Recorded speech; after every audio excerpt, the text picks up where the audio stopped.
Still, the most successful beep interrogator in World War II never physically harmed an enemy soldier, but treated them all with respect and kindness, taking them for walks, letting them visit their comrades in the hospital, even letting one captured pilot test fly a plane. Virtually everybody talked. Full paragraph about his technique, from the wiki page linked biop. Greater than after a prisoner's fear had been allayed, Scharf continued to act as a good friend, including sharing jokes, homemade food items, and occasionally alcoholic beverages. He was fluent in English and knowledgeable about British customs and some American ones, which helped him to gain the trust and friendship of many of his prisoners.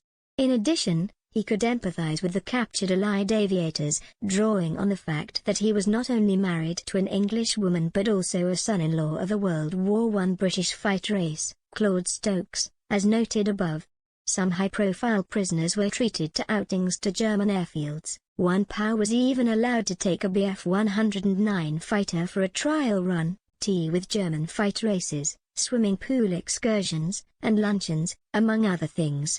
Prisoners were treated well, medically speaking, at the nearby Huemark Hospital, and some POWs were occasionally allowed to visit their comrades at this hospital for company's sake, as well as the better meals provided there. Scharf was best known for taking his prisoners on strolls through the nearby woods, first having them swear an oath of honor that they would not attempt to escape during their walk.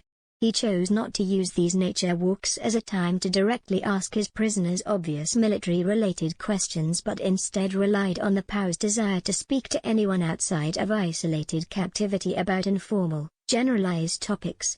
Prisoners often volunteered information the Luftwaffe had instructed Scharf to acquire, frequently without realizing they had done so. Greater than Scharf interrogated many prisoners over the course of his few years as an interrogator at Auschwitz West.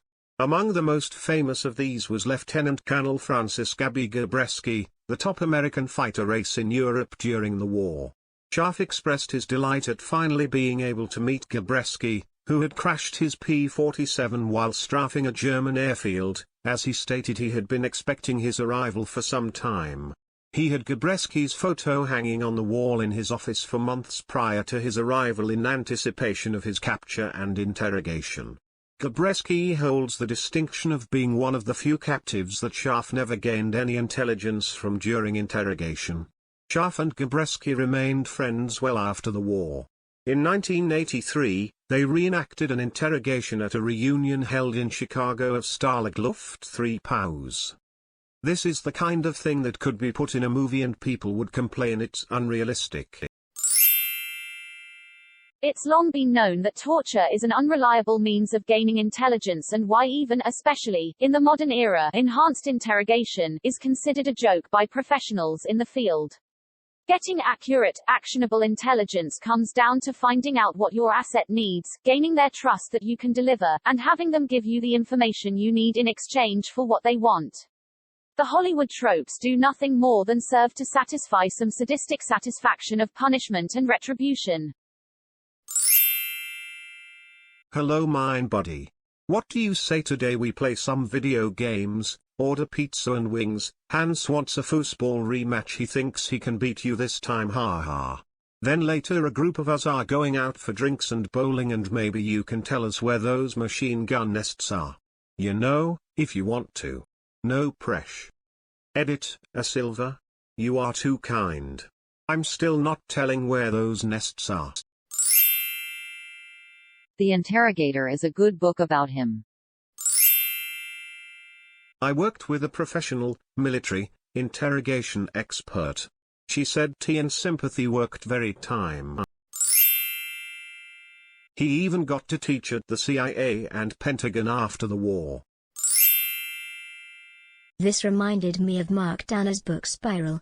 He goes into how people with little to no experience in interrogations convinced the higher-ups that their methods involving repeated torture over a period of weeks would allow them to prevent another 9/11. All of the people with actual experience, and who were already getting info out of captured suspects through non-violent methods, were against this, but were overruled with the "but we need to be sure we get all the info we can" argument. Ah yes.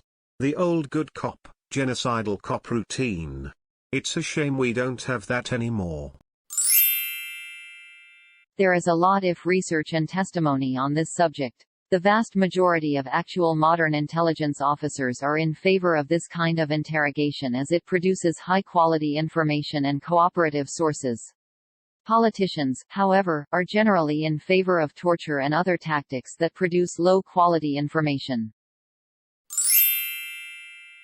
We use the exact same methods at Trent Park. https://en.wikipedia.org/wiki/Trent_Park in the UK. With the same levels of success, we also bugged every square inch of the place to get corroboration of what they told us voluntarily. It seems to be widely recognized now that interrogation based on building rapport with prisoners is significantly more effective than more brutal methods. Not only do they yield more information, but the information is more likely to be reliable. Prisoners who are tortured will often make things up just to get the torture to stop. I remember reading an article about interrogators at Guantanamo Bay. A group trained in nonviolent interrogation techniques, possibly from the FBI, tried very hard to get the military interrogators to recognize that the violent, coercive methods favored by the military were counterproductive. Eventually they gave up. Their conclusion was that the military interrogators were never going to change, either because they just liked hurting people or because they felt that the detainees were bad people who deserved to suffer. They had become more interested in administering punishment than getting useful results. And he also did mosaics for Disney World. Now I understand the reasoning behind the comfy chair technique from the Spanish Inquisition.